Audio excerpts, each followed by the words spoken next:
আজ তোমাদের যে টপিকসটা পড়াবো সেটা বোর্ডে দেখো, আমি লিখে রেখে দিয়েছি। এক হচ্ছে পরিবেশ সংক্রান্ত ব্যাপার, দুই হচ্ছে বসতি বা হ্যাবিট্যাট সংক্রান্ত ব্যাপার, তিন হচ্ছে ইকোলজিক্যাল নিচ সংক্রান্ত ব্যাপার, এবং সবশেষে 4 নাম্বার বায়োম। এই 4টি অংশ সম্পর্কে আজ তোমাদের একটু ধারণা দেব। এই অংশগুলো বেশিরভাগ সংজ্ঞা কেন্দ্রিক প্রশ্ন আসে, কাকে বলে এরকম ব্যাপারটা নিয়েই প্রশ্ন আসে। তা চলে আসি, যে প্রথমে ওখানে খেয়াল করে দেখো যে লেখা আছে পরিবেশ কাকে বলে। পরিবেশ, এখন পরিবেশের একটা কমপ্লিট সংজ্ঞা একটু জানতে পারলে ভালো হয়। আমরা তো বলি যে স্কুলের পরিবেশ অন্য স্কুল থেকে আমাদের মিশনের পরিবেশ অনেক ভালো, আমাদের স্কুলের যে খেলার মাঠটা রয়েছে, যেটা বড় মাঠ বলি আমরা, তার পরিবেশ খুব সুন্দর। ওই পরিবেশ আর আমাদের বিজ্ঞানে, বিশেষ করে জীবন বিজ্ঞানে যে পরিবেশ বা ভৌত বিজ্ঞান বা ভূগোলে যে পরিবেশ কতটা বলা হয়, এরা কিন্তু অনেকটাই আলাদা। তাহলে পরিবেশের একটা কমপ্লিট সংজ্ঞা তোমাদের জানতে হবে। জীব এবং তার পারিপার্শ্বিক বিভিন্ন উপাদানের সমন্বয়ে গঠিত পরিমণ্ডলকে পরিবেশ বলে। আবার বলছি, জীব এবং তার পারিপার্শ্বিক বিভিন্ন উপাদানের সমন্বয়ে গঠিত পরিমণ্ডলকে পরিবেশ বা এনভায়রনমেন্ট বলে। এখন এই পরিবেশের উপাদান কি কি একটু জানতে হবে। পরিবেশের উপাদানগুলোকে দুটি শ্রেণীতে ভাগ করা হয়। তোমরা বাস্তুতন্ত্রের উপাদানগুলোতে তাদের নাম শুনেছ। একটাকে বলি আমরা অ্যাবায়োটিক কম্পোনেন্ট বা নির্জীব উপাদান বা জড় উপাদান। আরেকটা হচ্ছে বায়োটিক কম্পোনেন্ট বা সজীব উপাদান। এই নির্জীব উপাদানের মধ্যে তাপমাত্রা হতে পারে, আলো হতে পারে, বাতাস হতে পারে, মাটি হতে পারে, এবং মাটির মধ্যে যে বিভিন্ন খনিজ লবণগুলো রয়েছে সেগুলোও হতে পারে। এবার চলে যাব বায়োটিক কম্পোনেন্ট বা জীবজাত উপাদান। এটাও বাস্তুতন্ত্রতে তোমরা শুনেছ। জীবজাত উপাদানের মধ্যে উদ্ভিদ, যাকে আমরা উৎপাদক বলে থাকি, প্রাণী, যাদেরকে আমরা খাদক বলে থাকি, আর 3 নম্বর হচ্ছে অণুজীব বা মাইক্রোবস, যাদেরকে আমরা বিয়োজক বলে থাকি। অণুজীবের মধ্যে যারা মৃতজীবী এবং জীবদেহের জটিল জৈব যৌগের মৃত্যুর পর পচন ঘটিয়ে তার থেকে সরল যৌগ এবং মৌল তৈরি করে দেয়, সেগুলোকে আমরা বিয়োজক বলে থাকি। তাহলে পরিবেশ কাকে বলে, পরিবেশের উপাদানগুলো কি কি, এই বিষয়ে একটা ধারণা তোমাদের দিতে পেরেছি বলে মনে হয়। এরপরে চলে আসি পরিবেশ কপ্রকার ও কি কি। পরিবেশকে আমরা দুটো শ্রেণীতে ভাগ করতে পারি। একটা হচ্ছে ফিজিক্যাল এনভায়রনমেন্ট বা ভৌত পরিবেশ। কি বললাম? ভৌত পরিবেশ, ফিজিক্যাল এনভায়রনমেন্ট। আরেকটা হচ্ছে বায়োটিক এনভায়রনমেন্ট, জীবজ বা সজীব এনভায়রনমেন্ট। ভৌত পরিবেশ মানে হচ্ছে এখানে কোনো জীব নেই, বিভিন্ন অজীবজাত উপাদান নিয়ে তৈরি হয়েছে, যেমন তাপমাত্রা, আলো, জল, বাতাস, মাটি, ইত্যাদি দিয়ে এই ধরনের পরিবেশ তৈরি হয়েছে। আর জীবজ অর্থাৎ বায়োটিক এনভায়রনমেন্ট, যেটা একটু আগে আমি বললাম সজীব উপাদান বলতে গিয়ে, সেগুলো বিভিন্ন উদ্ভিদ, বিভিন্ন প্রাণী এবং বিভিন্ন প্রকার মাইক্রোবস বা অণুজীব নিয়ে তৈরি হয়েছে। তাহলে পরিবেশের যে অংশগুলো তোমাদের পড়তে হবে, সেগুলোর মধ্যে একে পরিবেশ কাকে বলে, 2 নম্বর পরিবেশের গঠনগত উপাদানগুলোকে কি, 3 নম্বর পরিবেশ ক প্রকার ও কি কি। এই 3টে জিনিস পরিবেশ থেকে তোমাদের পড়তে হবে, সংজ্ঞা, উপাদান, প্রকারভেদ। এরপরে চলে আসবো হ্যাবিট্যাট বা বসতি। বসতির মধ্যে দেখো 4টে অংশ তোমাদের জানতে হবে। সংজ্ঞা বা হ্যাবিট্যাট কাকে বলে, বৈশিষ্ট্য বা হ্যাবিট্যাটের ক্যারেক্টারিস্টিক্স বা মুখ্য বৈশিষ্ট্য, স্যালিয়েন্ট ফিচারও আমরা বলতে পারি। একটু মনোটাইপিক বসতি বলতে কি বোঝে, টার্মসটা একটু জেনে রাখবে। আমরা বিভিন্ন কোশ্চেন ব্যাংকে দেখতে পাই মনোটাইপিক বসতি বলতে কি বুঝি আমরা, সেটা একটু আলোচনা করবো।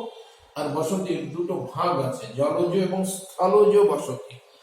জলজ এবং স্থলজ বসতি। তা প্রথমেই চলে আসি হ্যাবিট্যাট বা বসতি কাকে বলে। হ্যাবিট্যাট বা বসতি মানে হচ্ছে যে বিশেষ বাস্তুতান্ত্রিক অঞ্চলে জীব একক বা গোষ্ঠীবদ্ধভাবে স্বাভাবিক রূপে বসবাস করে। আবার বলছি, যে বিশেষ বাস্তুতান্ত্রিক অঞ্চলে জীব একক অথবা গোষ্ঠীবদ্ধভাবে স্বাভাবিক রূপে বসবাস করে, তাকেই ওই জীবের বসতি বা হ্যাবিট্যাট বলবো। এই বসতি বা হ্যাবিট্যাটকে বাংলাতে আরেকটা কথা বলা হয় আবাসস্থল। আবাসস্থল অর্থাৎ বসবাসের স্থান। চলে আসে এবার এই বসতির বা হ্যাবিট্যাটের কয়েকটা উল্লেখযোগ্য বৈশিষ্ট্য আছে। এখানে খেয়াল করে দেখো, সংজ্ঞা এবং বৈশিষ্ট্য, কয়েকটা উল্লেখযোগ্য বৈশিষ্ট্য আছে। সে বৈশিষ্ট্যগুলো একটু জানতে পারলে খুব ভালো হয়। হ্যাবিট্যাটের সংজ্ঞাটা পরীক্ষায় মাঝে মধ্যে আসে, বৈশিষ্ট্য খুব একটা আসতে দেখিনি। তা চলে আসি হ্যাবিট্যাটের বৈশিষ্ট্যের মধ্যে। এদের মধ্যে একটা ডাইভার্সিটি বা বৈচিত্র্য দেখতে পাওয়া যাবে। ডাইভার্সিটি বা বৈচিত্র্য, হ্যাবিট্যাটের মধ্যে বৈচিত্র্য দেখতে পাওয়া যাবে। যেমন কোন একটা বসতি অঞ্চলে মাটিতে বিভিন্ন গর্ত থাকতে পারে, সেখানে যে গাছপালা রয়েছে সে গাছপালার গুড়িতে কোটর থাকতে পারে। এই মাটির গর্তে, গাছের কোটরে যে জীবগুলো বসবাস করবে তারা কিন্তু একটা নির্দিষ্ট প্রজাতির হবে। তাহলে আমরা বলতে পারি পৃথিবীতে বিভিন্ন পরিবেশে জীবের বসতির বৈচিত্র্য দেখা যাবে। এই বৈচিত্র্য দিয়ে একটা পয়েন্টস বলা যেতে পারে। আরেকটা পয়েন্টস বলা যেতে পারে, কিছু বসতি অঞ্চলে জীব এককভাবে থাকতে পারে, আবার কোনো কোনো বসতি অঞ্চলে জীব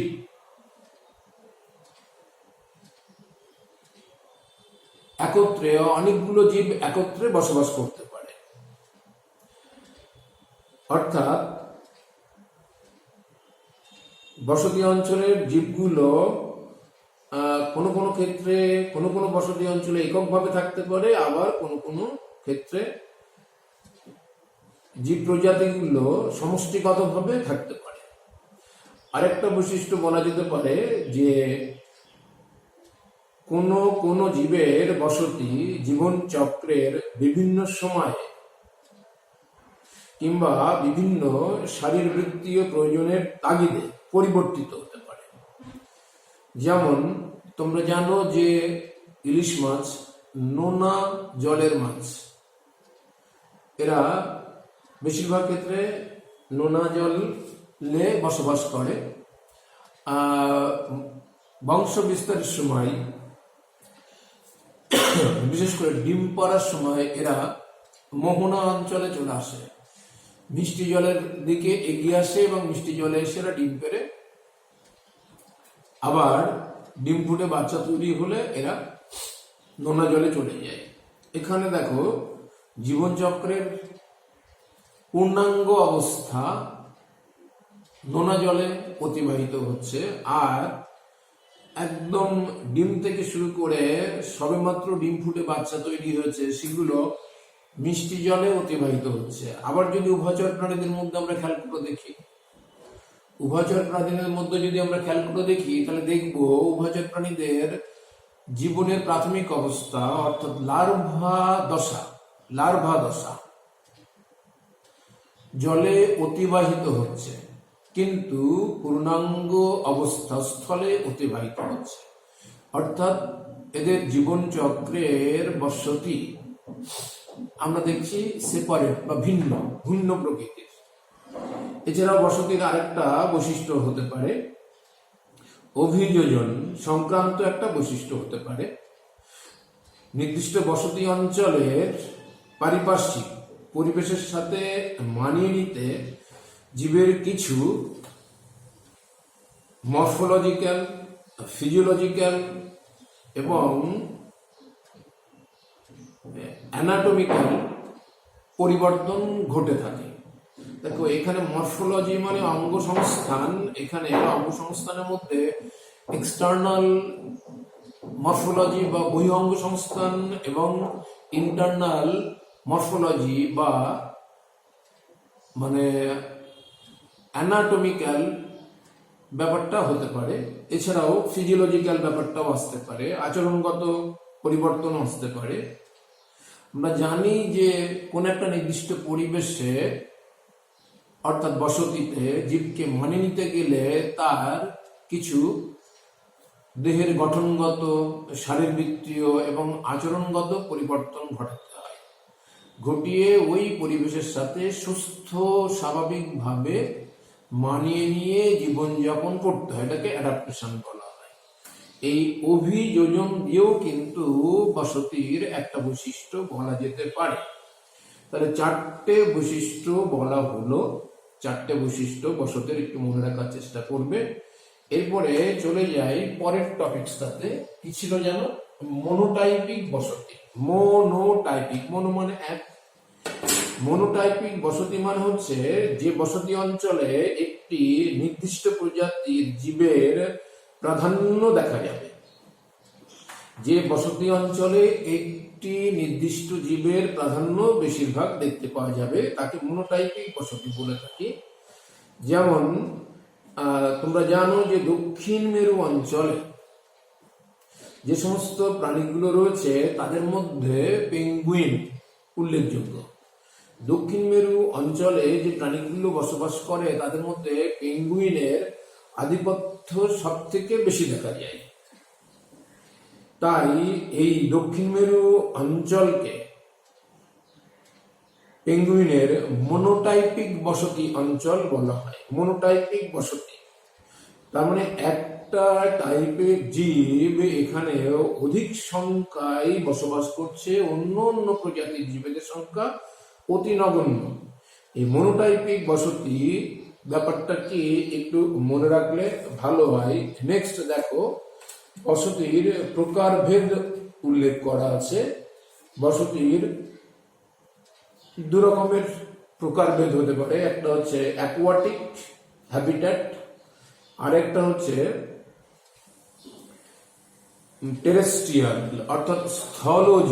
টেরেস্ট্রিয়াল বা স্থলজ দু রকমের হতে পারে, জলজ বা অ্যাকুয়াটিক হ্যাবিট্যাট, আর একটা হচ্ছে টেরেস্ট্রিয়াল বা স্থলজ হ্যাবিট্যাট।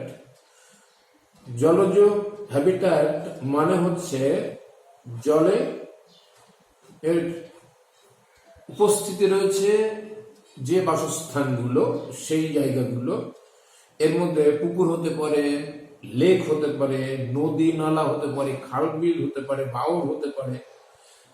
এছাড়াও আবার যদি আমরা একটু সামুদ্রিক ব্যাপারটা নিয়ে দেখি, নোনা জলের বা সামুদ্রিক জলের হ্যাবিট্যাট, সেক্ষেত্রে সমুদ্র, মহাসাগর, মোহনা এবং তার সংলগ্ন অঞ্চলের হ্যাবিট্যাট।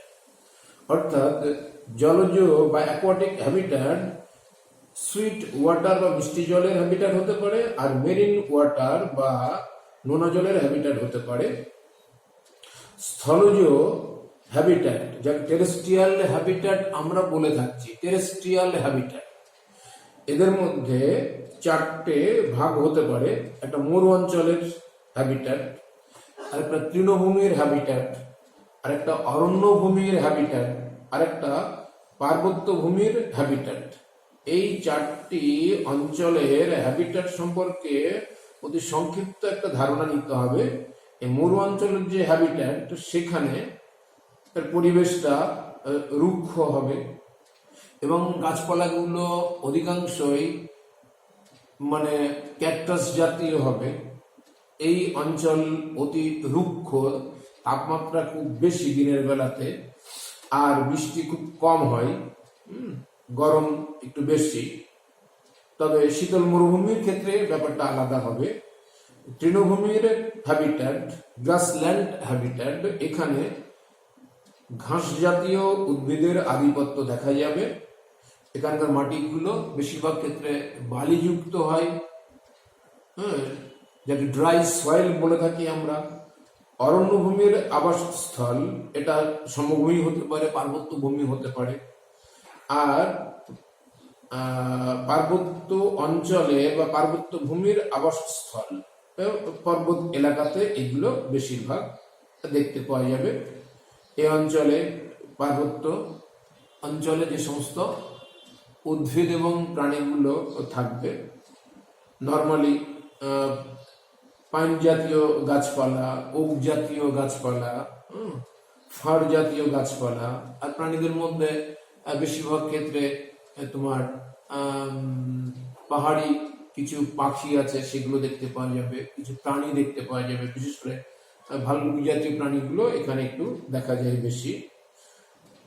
কিছু পার্বত্য অঞ্চলের তোমার কাঠবিড়ালও দেখা যেতে পারে, কাঠবিড়ালি।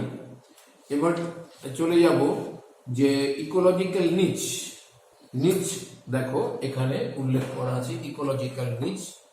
এখানে ইকোলজিক্যাল নিচের মধ্যে আমাদের যে অংশগুলো জানতে হবে, নিচ কাকে বলে এবং তার একটু উদাহরণ, ইকোলজিক্যাল নিচের বৈশিষ্ট্য, ইকোলজিক্যাল নিচ ক প্রকার কি কি, আর এই নিচ সংক্রান্ত ব্যাপারে আমেরিকান বিজ্ঞানী, বিশেষ গজের একটা আমেরিকান বায়োলজিস্ট, গজের একটা নীতি আছে, মূল নীতি বা গজ প্রিন্সিপলস, তাকে মানে সেই বিষয়টা কি সেটা একটু জানতে হবে। তা প্রথমে আমি এখানে চলে আসি, নিচ কাকে বলবো। দেখো এই ইকোলজিক্যাল নিচ, নিচ শব্দটা প্রথম ব্যবহার করেছিলেন আমেরিকান বায়োলজিস্ট জোসেফ গ্রিনেল 1917 সালে। জোসেফ গ্রিনেল 1917 সালে প্রথম নিচ শব্দটা ব্যবহার করেছিলেন। ইনি ছিলেন একজন আমেরিকান বায়োলজিস্ট, নামকরা জীববিজ্ঞানী। নিচ হল একটি বসতি অঞ্চলের ক্ষুদ্রতম একক। কি বললাম? নিচ হলো একটি বসতি অঞ্চলের ক্ষুদ্র একক, যেখানে একটি নির্দিষ্ট জীব অবস্থান করবে এবং ওই নির্দিষ্ট স্থানে জীবের ভূমিকা কি সেটা, সেজন্য বলা হয় একটা কমপ্লিট সংজ্ঞাতে বাস্তুতন্ত্রের কোন জীব সমষ্টি এর অন্তর্গত কোন জীবের নির্দিষ্ট অবস্থান এবং ওই অবস্থানে জীবের যে ভূমিকা, তাকেই জীবের নিচ বলা হয়। নিচ কিন্তু একটা নির্দিষ্ট স্থান হবে এবং ওই স্থানে ওই বসবাসকারী জীবের ভূমিকাকে বোঝানো হবে। এই ইকোলজিক্যাল নিচের বৈশিষ্ট্য একটু জানতে হবে। ইকোলজিক্যাল নিচের অনেকগুলো বৈশিষ্ট্য হতে পারে, তার মধ্যে কয়েকটা আমি উল্লেখ করছি। যেমন 1 নম্বর, জীবের বসতি অঞ্চলে অনেকগুলো ছোট ছোট নিচ থাকতে পারে। কি বললাম, জীবের বসতি অঞ্চলে অনেকগুলো ছোট ছোট নিচ থাকতে পারে। 2 নম্বর, জীব প্রয়োজনে নিচ পরিবর্তন করতে পারে। জীব প্রয়োজনে নিচ পরিবর্তন করতে পারে, অর্থাৎ চেঞ্জ করতে পারে। যেমন উভচর প্রাণীরা বংশ বিস্তারের তাগিদে তারা নিচ পরিবর্তন করে জলে যায়, আবার পূর্ণাঙ্গ অবস্থা তৈরি হলে তারা আবার স্থলে চলে আসে। আরেকটা বৈশিষ্ট্য হতে পারে, একই অথবা অন্য প্রজাতির জীবের মধ্যে প্রতিযোগিতা না থাকলে, অথবা যদি প্রতিযোগিতা খুব কম থাকে, তাহলে জীব প্রজাতি তার নিচের ক্ষেত্র বাড়িয়ে নেবে। অর্থাৎ কোন একটা নিচে যদি জীব বসবাস করে, সেই জীবদের মধ্যে যদি প্রতিযোগিতা না থাকে, তাহলে সংখ্যা তারা আস্তে আস্তে বাড়তে থাকবে এবং তাদের নিচ, অর্থাৎ যে নির্দিষ্ট স্থানে বসবাস করছিল সেই এলাকাটা তারা ক্রমশ বাড়িয়ে নেবে। আরেকটা পয়েন্টস বলা যেতে পারে, নিচ 1 কিংবা 2 বা তার বেশি পরিবর্তনশীল বৈশিষ্ট্যের নিরিখে বিভিন্ন প্রকারের হতে পারে। কি বললাম, নিচ 1 বা 2 বা তার বেশি পরিবর্তনশীল বৈশিষ্ট্যের নিরিখে বিভিন্ন প্রকারের হতে পারে। তাহলে আশা করি ইকোলজিক্যাল নিচ কাকে বলে এবং নিচ শব্দটি কোন বিজ্ঞানী কত সালে ব্যবহার করেছিলেন এবং নিচের বৈশিষ্ট্যগুলো কি কি সেই বিষয়ে তোমাদের একটা ধারণা তৈরি হয়েছে। এবার চলে যাব এই নিচের প্রকারভেদ। ইকোলজিক্যাল নিচের যে ভাগগুলো রয়েছে সেই ভাগগুলো সংক্রান্ত ব্যাপারে একটু সংক্ষিপ্ত আইডিয়া নিতে হবে। এদের মধ্যে 4টে ভাগ আমরা দেখতে পাই, 4টে ভাগে এটা ভাগ করা যেতে পারে। একটাকে বলা হয় ফান্ডামেন্টাল বা রিয়েলাইজড নিচ, ফান্ডামেন্টাল। আর একটা হচ্ছে স্থানিক বা হ্যাবিট্যাট নিচ। আরেকটা হচ্ছে বহুমাত্রিক বা হাইপার ভলিউম নিচ। আরেকটা হচ্ছে ট্রফিক নিচ। ট্রফিক নিচ দেখো আমি বোর্ডে লিখে রেখে দিয়েছি। এখানে ফান্ডামেন্টাল নিচ, হ্যাবিট্যাট নিচ, হাইপার ভলিউম নিচ আর ট্রফিক নিচ। নিচের 4টে ভাগ আছে, সেই 4টে ভাগের সংক্ষিপ্ত আইডিয়া নিতে হবে। এটা একটু শুনে নাও, আমি সংক্ষেপে একটু আলোচনা করে দিচ্ছি। প্রথমেই চলে আসি ফান্ডামেন্টাল নিচ বা রিয়েলাইজড নিচ ব্যাপারটা কি। প্রকৃতিতে উপস্থিত বিভিন্ন প্রতিকূল অবস্থার দরুন জীব বাস্তুতন্ত্রের যে সংকীর্ণ স্থান দখল করে অবস্থান করে তাকে ওই জীবের রিয়েলাইজড বা ফান্ডামেন্টাল নিচ বলে। আবার বলছি, প্রকৃতিতে উপস্থিত বিভিন্ন প্রতিকূল অবস্থার দরুন জীব বাস্তুতন্ত্রের যে সংকীর্ণ স্থান দখল করে অবস্থান করে তাকে ওই জীবের রিয়েলাইজড নিচ বা ফান্ডামেন্টাল নিচ বলে। এরপরে 2 নম্বরে চলে যাই, যে 2 নম্বরে ছিল হ্যাবিট্যাট। হ্যাবিট্যাট নিচ বা স্থানিক নিচ, স্থানিক বা হ্যাবিট্যাট। হ্যাবিট্যাট নিচ হলো কোনো কমিউনিটির অন্তর্ভুক্ত কোনো নির্দিষ্ট প্রজাতি বাস্তুতন্ত্রের যতটুকু স্থান দখল করে অবস্থান করবে সেটাই হলো স্থানিক নিচ। আবার বলছি, কোনো কমিউনিটির অন্তর্ভুক্ত কোনো নির্দিষ্ট প্রজাতি বাস্তুতন্ত্রের যতটুকু স্থান দখল করে অবস্থান করবে তাকেই বলা হবে স্থানিক নিচ বা হ্যাবিট্যাট নিচ। এক্ষেত্রে অনেকগুলো প্রজাতি একই রকমের বসতিতে বাস করতে পারে। 3 নম্বরে চলে যাই হাইপার ভলিউম নিচ বা মাল্টি ডাইমেনশনাল নিচ। এটা অন্য কথায় বলা হয় বহুমাত্রিক নিচ। বহুমাত্রিক নিচের ব্যাপারটা একটু উল্লেখ করে যাচ্ছি। বহুমাত্রিক নিচ হলো যে নিচে অনেকগুলি পরিবর্তনশীল উপাদান একসাথে শর্ত হিসাবে কাজ করে, তাকেই বলা হবে বহুমাত্রিক নিচ। বিজ্ঞানী হাচিনসন 1957 সালে প্রথম এই ধরনের নিচ বিষয়ে ধারণা দেন। বহুমাত্রিক নিচের সঙ্গে আমরা একজন বিজ্ঞানীর নাম খুঁজে পাই, বিজ্ঞানী হাচিনসন। ইনি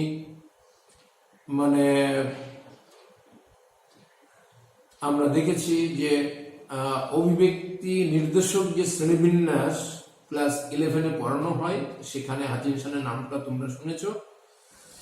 ইনি হচ্ছে শ্রেণীবিন্যাসের যে 3টে ভাগ আছে, প্রাকৃতিক, কৃত্রিম এবং জাতিজনিক বা ফাইলোজেনেটিক। ফাইলোজেনেটিক ক্লাসিফিকেশনের সঙ্গে বিজ্ঞানী হাচিনসনের নামটা আবার এসে যায়। এরপরে 4 নম্বরে চলে যায় ট্রফিক নিচ। ট্রফিক লেভেল মানে হচ্ছে খাদ্য স্তর বা পুষ্টি স্তর, যেটা ইকোসিস্টেমে পড়ানো হয়, যেমন প্রাথমিক খাদক, গৌণ খাদক, প্রগৌণ খাদক, সর্বোচ্চ শ্রেণীর খাদক। এরা একটা ট্রফিক লেভেল, একটা খাদ্য স্তর। মানে খাদ্য স্তরের সাথে এই ধরনের নিচের একটা সম্পর্ক আছে।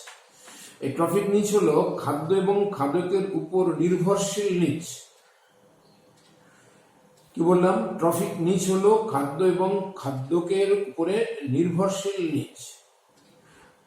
আমরা যদি একটু গ্যালাপাগোস দ্বীপপুঞ্জের এক বিশেষ ধরনের পাখি নিয়ে ভাবি, ওখানে ফিঞ্চ পাখি বলে এক ধরনের পাখি ছিল।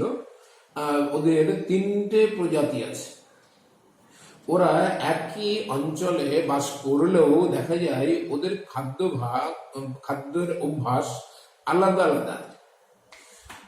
সেই জন্য আমরা বলতে পারি যে এদের খাদ্য স্তর বা ট্রফিক লেভেলটা আলাদা হচ্ছে। ট্রফিক নিচ খাদ্য এবং খাদ্যের উপর নির্ভর করেই তৈরি হয়েছে। এবার চলে আসবো এই ইকোলজিক্যাল নিচ পড়তে গেলে 4 রকমের ইকোলজিক্যাল নিচ পড়তে গেলে একটা কথা অনেক সময় আমরা কিছু কিছু জায়গায় পেয়ে থাকি, গজের মূলনীতি। গজের মূলনীতি, গজ বলে একজন সায়েন্টিস্ট ছিলেন। এই বিজ্ঞানী প্যারামেসিয়াম নামক প্রাণীর 2টো প্রজাতি নিয়ে পরীক্ষা নিরীক্ষা করেছিলেন, করে একটা সিদ্ধান্তে উপনীত হয়েছিলেন। সেই সিদ্ধান্তটাকে বলা হয় গজের মূলনীতি। গজের মূলনীতি কি সেটা আমি একটুখানি বলছি। যে প্রতিটি প্রজাতি একটি নির্দিষ্ট বাস্তুতান্ত্রিক নিচে অবস্থান করে। 2টি প্রজাতি একই নিচে কোনো কারণে চলে এলে তাদের মধ্যে প্রতিযোগিতা তৈরি হয়, ফলে একটি প্রজাতি সেখান থেকে পিছু হটতে বাধ্য হয়। বিজ্ঞানী গজ কি করলেন? এই সত্যতা প্রমাণ করার জন্য তিনি কালচার মিডিয়ামে প্যারামেসিয়ামের অরেলিয়া বলে একটা প্রজাতি আছে, আর প্যারামেসিয়ামের কর্ডিটাম বলে একটা প্রজাতি আছে। এই 2টো প্রজাতিকে নিয়ে উনি কালচার মিডিয়ামে রেখে দিলেন এবং 16 দিন পরে তিনি দেখলেন যে প্যারামেসিয়াম অরেলিয়া প্রজাতির সংখ্যায় অনেক বেড়ে গেছে, কিন্তু প্যারামেসিয়াম কর্ডিটামের সংখ্যা প্রায় অবলুপ্ত হয়ে গেছে। অর্থাৎ যে হারে ছিল সেই হারে এখানে প্রায় নেই, তারা অধিকাংশ অবলুপ্ত হয়ে গেছে। তিনি বললেন কালচার মিডিয়ামে প্যারামেসিয়াম অরেলিয়ার জন্মহার প্যারামেসিয়াম কর্ডিটাম অপেক্ষা অনেক বেশি, ফলে বেশি সংখ্যক অপত্য উৎপাদন করতে তারা সক্ষম হয়েছে এবং কালচার মিডিয়ামের বেশি জায়গা তারা দখল করে নিয়েছে। তাই প্যারামেসিয়াম কর্ডিটামের অবলুপ্তি ঘটেছে। এই গজের মূলনীতি কি উদাহরণস্বরূপ একটু মাথায় রাখার চেষ্টা করবে। কোন কোন লেখকের বইতে প্যারামিশিয়াম কে উদাহরণ হিসাবে ধরে গজের মূলনীতির ব্যাখ্যা দেওয়া আছে, এটাও একটু পড়ার চেষ্টা করবে। সবশেষে চলে আসবো বায়োম। বায়োম দেখো এখানে লেখা আছে 4 নম্বরে বায়োম। বায়োমের দুটো জিনিস তোমাদের জানতে হবে, সংজ্ঞা এবং প্রকারভেদ। বায়োমের সংজ্ঞাটা পরীক্ষায় খুবই আসে। আমি ইকোসিস্টেম পড়াতে গিয়ে বায়োম শব্দটা দু একটা জায়গায় ব্যবহার করে এসেছিলাম। আবার বলছি, বায়োম হলো বাস্তুবিদ্যার সংগঠনের একটি বৃহৎ অঞ্চল। এটি একটি বিশেষ জলবায়ুর উপর নির্ভরশীল ক্ষেত্র, যার মধ্যে বিশেষ বৈশিষ্ট্য সম্পন্ন উদ্ভিদ গোষ্ঠী এবং তাদের সাথে সম্পর্কিত প্রাণী গোষ্ঠী থাকে। এইসব উদ্ভিদ এবং প্রাণীর প্রায় একই রকমের বসতি এবং বাহ্যিক সাদৃশ্য দেখা যায়। খুব সংক্ষেপে বলতে পারি, বায়োম হলো ইকোলজি বা বাস্তুবিদ্যার সংগঠনের একটা বৃহৎ অঞ্চল, যেখানে একই রকমের বসতি দেখা যাবে এবং ওই অঞ্চলে যে সমস্ত জীবগুলো বসবাস করবে, উদ্ভিদ এবং প্রাণী, তাদের মধ্যে কিছু মিল বা সাদৃশ্য দেখা যাবে। এবার চলে আসি, এই বায়োমের কতগুলো ভাগ আছে, বিশেষ করে 6টা ভাগ আছে বায়োমের। এই 6টা ভাগ একটু সংক্ষেপে তোমাদের মাথায় রাখতে হবে। তুন্দ্রা বায়োম, মরু বায়োম, গ্রাসল্যান্ড বা তৃণভূমির বায়োম, অরণ্যের বায়োম, ম্যানগ্রোভের বায়োম এবং জলজ বায়োম। এই বায়োমগুলো সম্পর্কে একটু সংক্ষিপ্ত আইডিয়া তোমাদের নিতে হবে। প্রথমেই চলে আসি তুন্দ্রা বায়োম। কি লেখা আছে? Tundra biome. তুন্দ্রা বায়োম তোমরা ভূগোলে পড়েছো যে তুন্দ্রা বায়োম বিশেষ করে এটা হচ্ছে পৃথিবীর শীতলতম বায়োম। এর মধ্যে যে দেশগুলো পড়ে সেগুলোর মধ্যে সাইবেরিয়ার কিছু অঞ্চল পড়ে, উত্তর আমেরিকার আলাস্কা এবং কানাডার অংশ পড়ে, এছাড়া গ্রিনল্যান্ডের অধিকাংশ অঞ্চল এই তুন্দ্রা বায়োমের অন্তর্গত। বিশেষ করে উত্তর গোলার্ধের বরফ দ্বারা বেষ্টিত যে আর্কটিক সাগর এবং দক্ষিণের তৈগা বনভূমির মধ্যবর্তী যে অঞ্চলটা, এই জায়গায় তুন্দ্রা বায়োমটা অবস্থান করে। তুন্দ্রা বায়োমের মধ্যে কোন কোন দেশ পড়ে সেটা একটু মাথায় রাখলে ভালো হয়, বা কোন কোন অঞ্চল পড়ে। এই তুন্দ্রা বায়োমের মধ্যে যে গাছপালাগুলো দেখতে পাওয়া যায় তাদের কয়েকটা নাম একটু মনে রাখতে হবে। এখানে লাইকেন জাতীয় বিশেষ ধরনের প্রজাতি প্রচুর সংখ্যায় দেখা যায়, বিভিন্ন ধরনের মস দেখা যায়, আর ছোট ছোট গুল্ম জাতীয় উদ্ভিদ দেখা যায়। আর এখানে অ্যালপাইন অ্যাজালিয়া বলে একটা ফুল গাছ খুব বেশি পরিমাণে দেখতে পাওয়া যায়। এছাড়া বরফ পেঁচা বলে যে প্রাণী রয়েছে সেই প্রাণীগুলো, তারপর রেনডিয়ার প্রাণী, তারপরে আর্কটিক খরগোশ এবং আর্কটিক শিয়াল, মেরু নেকড়ে, এই সমস্ত এখানে দেখা যায়। এছাড়া মেরু ভাল্লুকও প্রচুর পরিমাণে দেখতে পাওয়া যায়, যাদেরকে আমরা পোলার বিয়ার বলে থাকি। একটু মাথায় রাখবে যে তুন্দ্রা বায়োমে কিন্তু বৃক্ষ জাতীয় উদ্ভিদ দেখা যায় না। অনেক সময় একটা প্রশ্ন আমরা দেখতে পাই, তুন্দ্রা বায়োমে আমরা বৃক্ষ জাতীয় উদ্ভিদ জন্মাতে দেখি না কেন? আসলে এখানকার তাপমাত্রা খুব কম। বৃক্ষ জাতীয় গাছ জন্মাতে গেলে একটা পরিমিত টেম্পারেচারের প্রয়োজন হয়, সে পরিমিত টেম্পারেচার এখানে থাকে না। এছাড়াও এখানে যে সয়েল রয়েছে সেই সয়েলের উপরের স্তরের ঠিক নিচেই বরফের একটা পুরু স্তর থাকে। ফলে মাটির উপর স্তরে গাছগুলো তৈরি হলে সেই গাছগুলোর মূল বরফের স্তর থাকার জন্য আর গভীরে যেতে পারে না।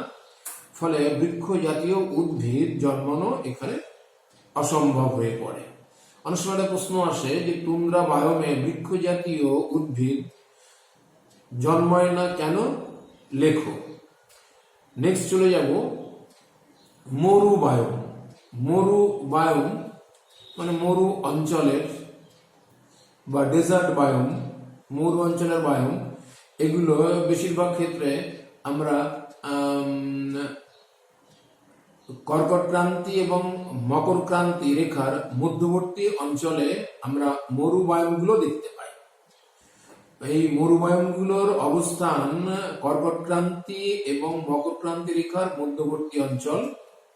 বিশেষ করে এশিয়া, আফ্রিকা, উত্তর এবং দক্ষিণ আমেরিকার কিছু অংশ এবং অস্ট্রেলিয়া মহাদেশেও কিন্তু মরুবায়ুমগুলো দেখতে পাওয়া যায়।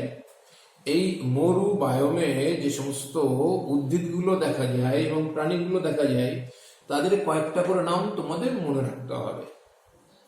উদ্ভিদগুলোর মধ্যে বাবলা জাতীয় গাছ, ক্যাকটাস জাতীয় গাছ, খেজুর জাতীয় গাছ, এগুলো খুব বেশি দেখা যায়। আর প্রাণীদের মধ্যে বিভিন্ন রকমের ফড়িং দেখতে পাওয়া যায়, বিভিন্ন রকমের ফড়িং দেখতে পাওয়া যায়। সরীসৃপ জাতীয় প্রাণীদের মধ্যে গিরগিটি এবং সাপ দেখা যায়। পাখিদের মধ্যে দৌড়বাজ পাখি একটু বেশি দেখা যায়। আর ইঁদুর জাতীয় প্রাণীও কিছু পরিমাণে দেখা যায়। এছাড়া তো উট, যাকে আমরা মরুভূমির জাহাজ বলে থাকি, উট এবং মরু শেয়াল, এগুলোও দেখতে পাওয়া যায়। তা এই মানে ডেজার্ট বায়োমের একটু কি কি উদ্ভিদ এবং প্রাণী রয়েছে সেগুলো সম্পর্কে তোমাদের একটু আইডিয়া নিতে হবে এবং মনে রাখার চেষ্টা করতে হবে। তৃণভূমির বায়োম, গ্রাসল্যান্ড বায়োম 3 নাম্বার, তাই তো? এই বায়োম প্রধানত টেম্পারেট রিজিয়নে আর ট্রপিক্যাল এবং সাবট্রপিক্যাল রিজিয়নে অবস্থান করে। টেম্পারেট, ট্রপিক্যাল এবং সাবট্রপিক্যাল অঞ্চলে অবস্থান করে। বিশেষ করে উত্তর আমেরিকা, দক্ষিণ আফ্রিকা, দক্ষিণ আমেরিকা, আর্জেন্টিনা, অস্ট্রেলিয়া এবং কানাডার মধ্যাংশে এই ধরনের তৃণভূমি একটু বেশি দেখা যায়। এই তৃণভূমিতে যে উদ্ভিদগুলো জন্মায় সেগুলোর কয়েকটা নাম মনে রাখার চেষ্টা করবে। এখানে বৃক্ষ জাতীয় গাছ খুবই কম থাকে, আর ঘাস জাতীয় গাছ একটু বেশি জন্মায়, যেমন বাফেলো ঘাস। তারপরে পার্পেল ফ্লাওয়ার এখানে প্রচুর পরিমাণে দেখতে পাওয়া যায়। তারপরে বিগ ব্লু স্টেম বলে এক ধরনের ঘাস জাতীয় উদ্ভিদ দেখা যায়। সুইস ঘাস বলে এক জাতীয় ঘাস এখানে দেখা যায়। প্রাণীদের মধ্যে তৃণভোজী প্রাণী একটু বেশি দেখা যায়। তৃণভোজী প্রাণী তোমরা জানো, ঘাস থাকলে তৃণভোজী প্রাণী সেখানে বেশি থাকবে।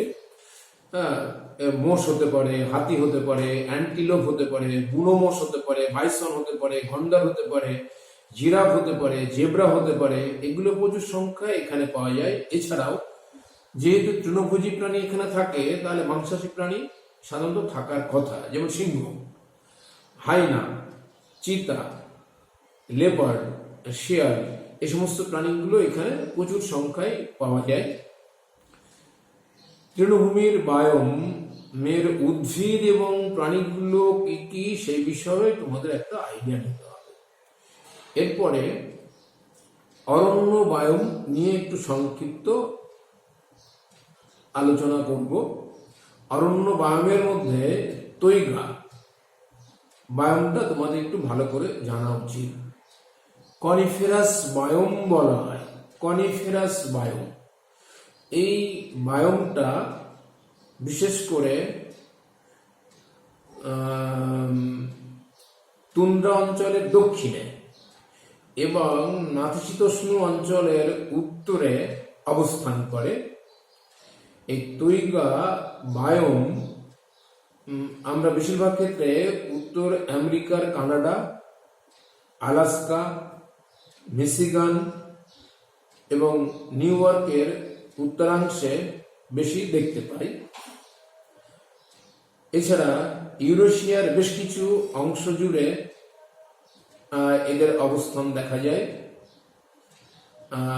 জাপানের কিছু অঞ্চল, কাজাখস্তান, মঙ্গোলিয়া এর কিছু অংশ কিন্তু এই ধরনের বায়োম দেখা যায়। এই তুন্দ্রা বায়োমের অন্তর্গত উদ্ভিদগুলো বেশিরভাগ ক্ষেত্রে কনিফার ফরেস্ট, পাইন জাতীয় গাছ, ফাড় জাতীয় গাছ, বার্চ, তারপরে উইলো গাছ এখানে একটু বেশি দেখা যায়। লাইকেন খুব সামান্য পরিমাণে থাকে এবং খুব অল্প পরিমাণ মশা এখানে দেখতে পাওয়া যায়। তবে গুল্ম জাতীয় গাছ এবং বিরুৎ জাতীয় গাছ প্রায় এখানে থাকে না। আর এখানে যে সমস্ত প্রাণীগুলো থাকে, এখানে থাকে তারা খুব ঠান্ডা সহ্য করতে পারে, বিশেষ করে খরগোশ, লাল কাঠবিড়ালি, এছাড়া ইঁদুর জাতীয় কিছু প্রাণীও এখানে থাকে।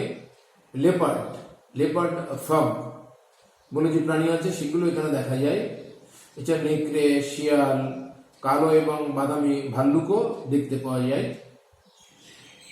এই হচ্ছে অরণ্য বায়ামের মধ্যে তৈগা বায়ামটা তোমাদের একটু ভালো করে পড়তে হবে। এরপরে চলে যায় ম্যানগ্রোভ বায়াম। সমুদ্র উপকূলবর্তী অঞ্চলের বায়োমগুলো হচ্ছে ম্যানগ্রোভ বায়োম। লবণাম্ব উদ্ভিদ তোমরা নাম শুনেছ, হ্যালোফাইট বলা হয়। সুন্দরী, গরান, গেওয়া, হোগলা, হেতাল, গোলপাতা এই গাছগুলো সবই ম্যানগ্রোভ ফরেস্টের মধ্যে পড়ে যায়। এটা মানে সমুদ্র উপকূলবর্তী অঞ্চলে এদের উপস্থিতি বেশি লক্ষ্য করা যায়। এখানে যে গাছগুলো দেখা যায় কয়েকটা নাম মনে রাখতে হবে, যেমন সুন্দরী হতে পারে, গরান হতে পারে, গেওয়া হতে পারে, হেতাল হতে পারে, বাইন হতে পারে, কাঁকড়া এক ধরনের গাছ আছে সেগুলো হতে পারে। প্রাণীদের মধ্যে তোমরা অনেকে নাম শুনেছ, তো বিশেষ করে আমাদের সুন্দরবন অঞ্চলে প্রচুর পরিমাণে কুমির পাওয়া যায়। মানে ম্যানগ্রোভ অঞ্চলে কুমির, ওয়াটার বাফেলেও কোনো কোনো ম্যানগ্রোভ ফরেস্টের মধ্যে থাকে। অবশ্য আমাদের সুন্দরবনে এটা থাকে না। কিছু এখানে তোমার মাস্ক,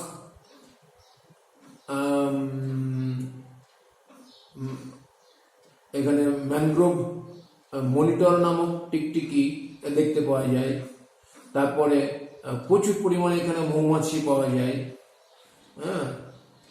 তারপরে মাড স্কিপার বলে এক বিশেষ ধরনের প্রাণী এখানে দেখতে পাওয়া যায়। তাহলে এই ম্যানগ্রোভ বায়োমে কি কি উদ্ভিদ এবং প্রাণী থাকে বা তাদের অস্তিত্ব লক্ষ্য করা যায় সেগুলো তোমাদের একটু মনে রাখতে হবে। এরপরে